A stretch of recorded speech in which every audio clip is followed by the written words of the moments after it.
This is another tutorial on Wax 2.0 from Surreal Clips. First thing we want to do is navigate to the media bins again.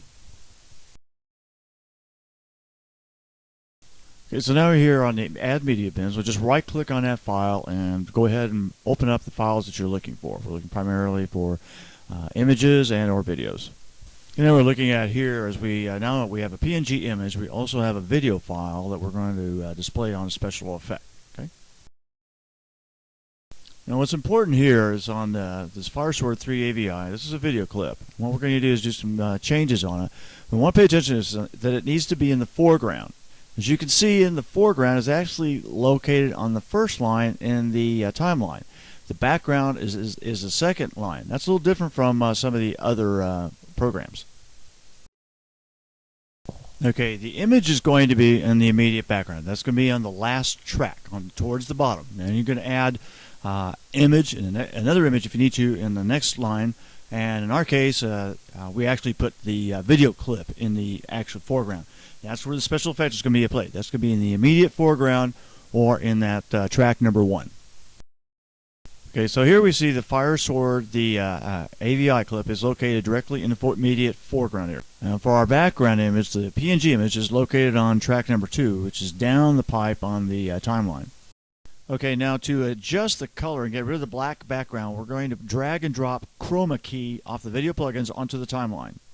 So in our drop-down menu on the color, we want to use that color picker and click on that black area around the FireSword.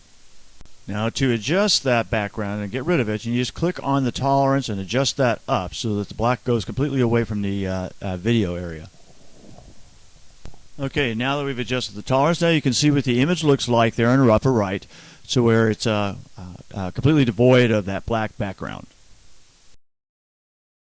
Okay, now what we're going to do is we're going to drag and drop Quick 3D from the video plugins down onto the timeline so that we can adjust the position. Okay, now let's go ahead and we're going to start with Scale X and adjust the length so it matches the length of the blade.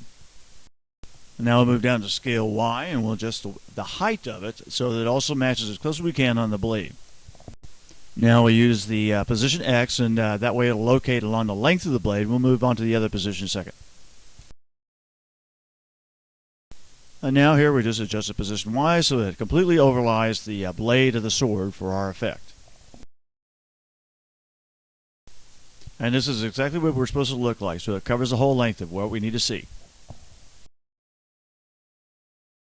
So now if we're happy with what we got, now we just go up to the project area, click on that, get the drop-down menu, say for your file size, your frame width, frame height. We're using 29.97 for our ultimate recording. And now what we're going to do is get our drop-down file and decide what format we're going to save it in. And we're going to save it as AVI. We can always save it as a SWF file or any kind of image format.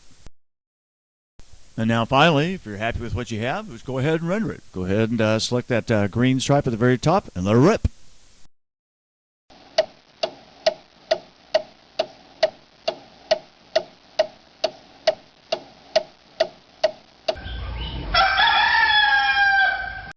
And there you have it. It's done. Yeah!